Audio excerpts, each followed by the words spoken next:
సుబ్బారావు. నేను Andhra Pradesh Madiga employees federation state ప్రెసిడెంట్గా పనిచేస్తున్నాను. ఈరోజు రాజమహేంద్రవరంలో ఏపీ ఎంఆర్పిఎస్ రాష్ట్ర అధ్యక్షులు దాసరి సువర్ణరాజు గారు రాష్ట్ర పర్యటనలో భాగంగా రాజమహేంద్రవరానికి ఇచ్చేయడం జరిగింది.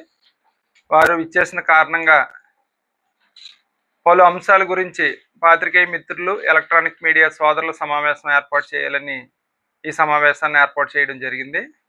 ఈ రాష్ట్రంలో ముఖ్యంగా ప్రభుత్వాలు వేరైనప్పటికీ దళితుల మీద దాడులు అనేవి కామన్గా జరుగుతున్నాయనే అంశాన్ని ఎజెండాగా తీసుకుని గత 2 సంవత్సరాల కూటమి ప్రభుత్వం పాలనలో దాదాపు 15 మంది దళిత మహిళలు, యువకుల మీద దాడులు చేసి అత్యాచారాలు చేసి చంపివేయడం జరిగింది.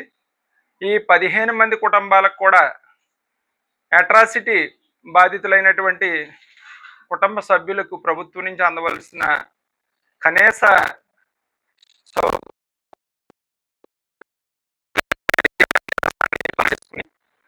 అంతేకాకుండా ఈ మధ్య కాలంలోనే కర్నూలు జిల్లాకు చెందిన ఆంధ్రప్రదేశ్ మాదిగ రిజర్వేషన్ పోరాట సమితి వర్కింగ్ ప్రెసిడెంట్ అయినటువంటి టిఎం రమేష్ అనే యువకుడు, 35 సంవత్సరాల యువకుడిని అతి కిరాతకంగా ట్రాక్టర్తో గుద్దించి ఒక బీసీ మహిళకు న్యాయం చేయడంలో పోరాటం చేస్తున్న యువకుడిని నడి రోడ్డు మీద ట్రాక్టర్తో గుద్దించి కత్తులతో పొడిచి మరణించేదాకా మరి ఆయన మీద హత్యగా చేయడం జరిగింది. ఈ అంశాన్ని రాష్ట్రంలో ఉన్న అన్ని ప్రజా సంఘాలు కూడా తీవ్రంగా ఖండించినాయి.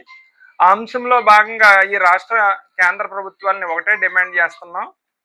అన్ని దళిత సంఘాల ఐక్యవేదిక తరఫున ఇమ్మీడియట్గా రాష్ట్రంలో ఫాస్ట్ ట్రాక్ కోర్టులను ఏర్పాటు చేయాలి, ఎస్సీ ఎస్టీ కోర్టుల స్థానంలో అనే దాన్ని ప్రధానంగా డిమాండ్ చేసుకుంటూ అనేక ప్రధాన కేంద్రాల్లో విజయవాడ, కాకినాడ, నెల్లూరు, తిరుపతి, కర్నూలు మహానగరాల్లో ఇప్పటికే ధర్నా కార్యక్రమాలు నిర్వహించడం జరిగింది.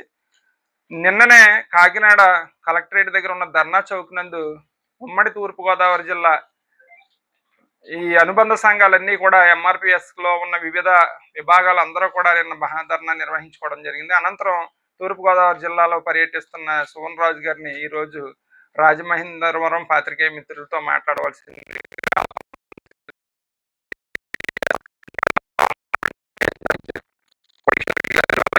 కాకినాడ నియోజకవర్గ అధ్యక్షులు దొల్ల వీర్రాజు గారు, అలాగే పల్నాడు జిల్లా అధ్యక్షులు అన్న నాని గారు, అలాగే రాష్ట్ర అధ్యక్షులు దాసం సువర్ణరాజు గారు ఈ ప్రెస్ మీట్లో పాల్గొంటున్నారు. సువర్ణరాజు గారు మాట్లాడతారు.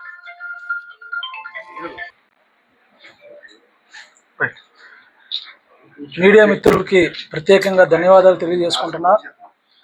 జనవరి 30వ తేదీన కర్నూలు జిల్లా బొందుమడుగల గ్రామంలో ఈ రాష్ట్రంలో ఒక మాదిగ సంఘానికి రాష్ట్ర వర్కింగ్ ప్రెసిడెంట్గా పనిచేస్తున్నటువంటి టిఎం రమేష్ అనేటువంటి ఒక నాయకుడిని అత్యంత క్రూరంగా తన ఇంటి దగ్గర నుండి వాకింగ్ వెళ్తున్నటువంటి సమయంలో సాయంత్రం 5 గంటలకు కాపు కాచి 11 మందికి పైగా, అంటే దాదాపు 13 మంది కలిసి ట్రాక్టర్తో గుద్దించి చనిపోలేదనేటువంటి విషయాన్ని కూడా గ్రహించి పడిపోయినటువంటి వ్యక్తిని రాడ్లతో, ఇనప వస్తువులతో అత్యంత క్రూరంగా దాడి చేసి తన శరీరం కూడా డాక్టర్కి సహకరించకుండా, వైద్యానికి కూడా సహకరించినటువంటి విధానంతో కొట్టినటువంటి దెబ్బలకు 31వ తేదీ ఉదయాన్నే తను మరణించడం జరిగింది.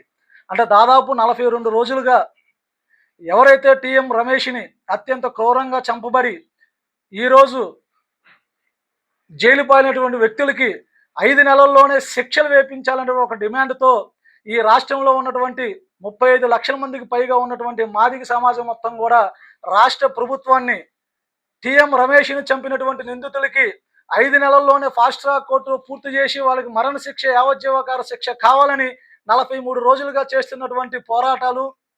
ఈ పోరాటాల్లో గత నెల 18వ తేదీన విజయవాడ నగరంగా రాష్ట్ర ప్రభుత్వానికి ఒక సంకేతాన్ని తెలియజేస్తూ రాష్ట్రంలో జరుగుతున్నటువంటి మాదిగల మీద జరుగుతున్నటువంటి హత్యల్ని, దాడుల్ని వీటన్నిటి ప్రభుత్వం దృష్టికి తీసుకెళ్లే విధానంలో భాగంగా విజయవాడ ధర్నా కార్యక్రమం ఏర్పాటు చేశాం.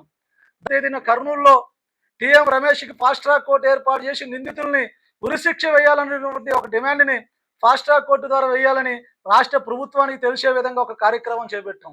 నిన్న కాకినాడ కలెక్టర్ ఆఫీస్ దగ్గర కూడా మూడోది అత్యంత పకడ్బందీగా అన్ని సంఘాలు కలిసి ఫాస్ట్ ట్రాక్ కోర్టు నియమించి నిందితులకి ఉరిశిక్ష చేయాలని చెప్పి మూడోది కూడా పెట్టాం. 43 రోజుల్లో ప్రభుత్వం ఇంకా స్పందించకపోవటం మాదిగల్ని విస్మరించినట్టుగానే ఈ రాష్ట్ర ప్రభుత్వం కనబడుతుందని కూడా స్పష్టంగా తెలియజేస్తున్నా. ఒక టీఎం రమేష్ హత్య కేసే కాకుండా అదే కర్నూలు జిల్లాలో చెప్పుకెళ్లి లక్ష్మీనారాయణ ఒక ఉద్యమకారుడు, ఒక రాజకీయవేత్త, మాదిగ సమాజం కోసం నిరంతరం పనిచేసినటువంటి వ్యక్తిని టెప్పర్ లారీతో గుద్దించి అత్యంత క్రూరంగా చంపబడినటువంటి హత్య అదే కర్నూలు జిల్లాలో జరిగింది. చెప్పుగిరి లక్ష్మీనారాయణ తర్వాత మరో సంజన్న మాజీ కార్పొరేటర్ని నడి రోడ్డు మీద అత్యంత దారుణంగా చంపబడ్డాడు. అదేవిధంగా గోవిందమ్మ ఒక మహిళని తన పొలాన్ని లాక్కున్నటువంటి వ్యక్తుల్ని, పొలం కోసం వెళ్ళినటువంటి మహిళను కూడా అత్యంత దారుణంగా ట్రాక్టర్తో చంపబడింది. అదేవిధంగా జానకి అనేటువంటి మహిళ డిసెంబర్ 24వ తేదీ అర్ధరాత్రి బయటికి వెళ్తే అత్యంత క్రూరంగా ఒక మనిషి ఆటోలో తీసుకెళ్లి ఆమెని మానభంగం చేసి పీక పిసికి చంపినటువంటి ఘటన కూడా అదే కర్నూలు జిల్లాలో జరిగింది. కారణం జరిగింది అందరికీ తెలిసిన విషయమే.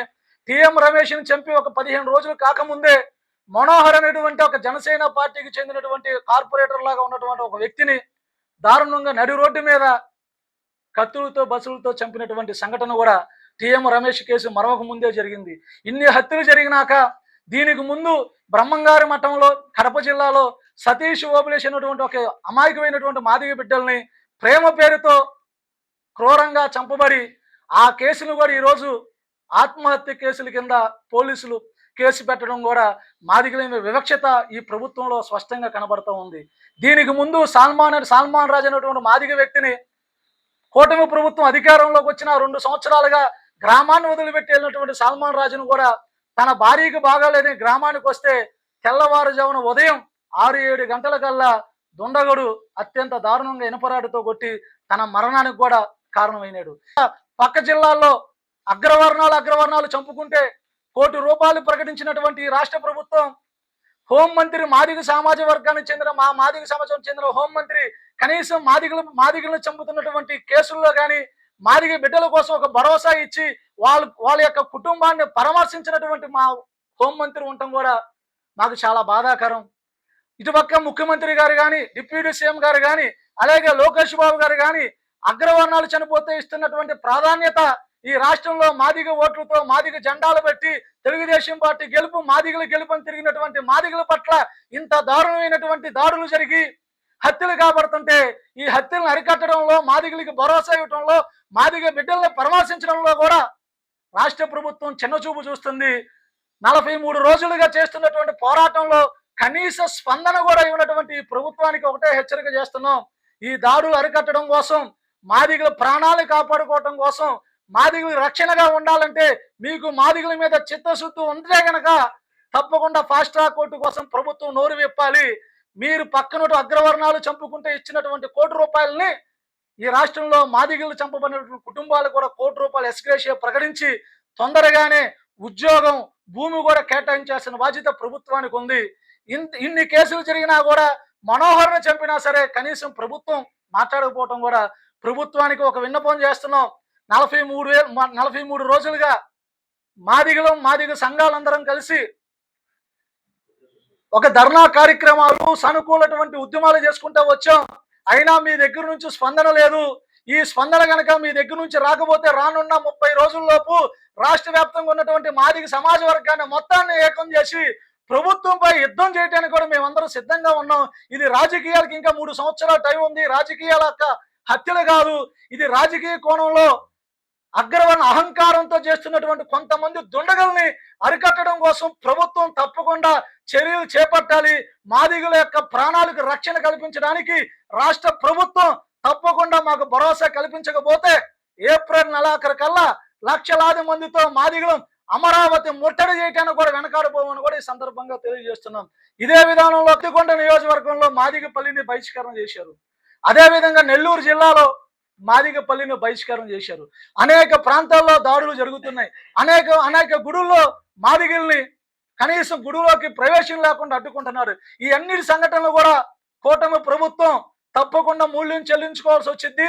ఈ ఈ దాడుల పట్ల ప్రభుత్వం స్పందించి అరికట్టకపోతే గనక తప్పకుండా మాదిగల ఆగ్రహానికి గురి కాక తప్పదని కూడా తెలియజేస్తున్నా. అదేవిధంగా కృష్ణమాదిగ గారు పడినటువంటి కూటమి ప్రభుత్వానికి మద్దతు ఇచ్చినటువంటి మాదిగల్లో ప్రథమంగా కృష్ణమాదిగ గారు ఇన్ని హత్యల్లో కూడా ఏ హత్యలో కూడా కుటుంబాన్ని పరామర్శించకుండా ఒకటి ఇద్దరిని మాత్రమే ఆ కుటుంబాలను పరామర్శించి మిగతా కేసుల్ని వదిలేయటం అంటే మాదిగలకు క్షోభకు గురవుతున్నాం. మీరు కూడా తప్పకుండా రాష్ట్ర ముఖ్యమంత్రి గారిని, హోంమంత్రి గారిని ప్రశ్నించాలి. మీరు తప్పకుండా ఈ బాధిత కుటుంబాలకి తీసుకొచ్చే విధానంలో మీరు పోరాటం చేయాలి. మీరు కూడా ప్రభుత్వం మీ మాట వినే పరిస్థితిలో ఉన్నటువంటి ఈ రాష్ట్ర ప్రభుత్వాన్ని ప్రశ్నించకపోతే మా మీద ఇలాంటి దాడులు జరుగుతాయి. ఈ రాష్ట్రంలో ఉన్న 35 లక్షల మంది మాదిగలతో తప్పకుండా ప్రభుత్వం కనువిప్పు కలిగే విధంగా ప్రభుత్వం దిగవచ్చే వరకు పోరాటం ఆగదు. ఫాస్ట్ ట్రాక్ కోర్టు సాధించే వరకు ఉద్యమ కార్యాచరణ ప్రకటిస్తూ ఉంటామని కూడా పత్రికల ద్వారా తెలియజేస్తారు.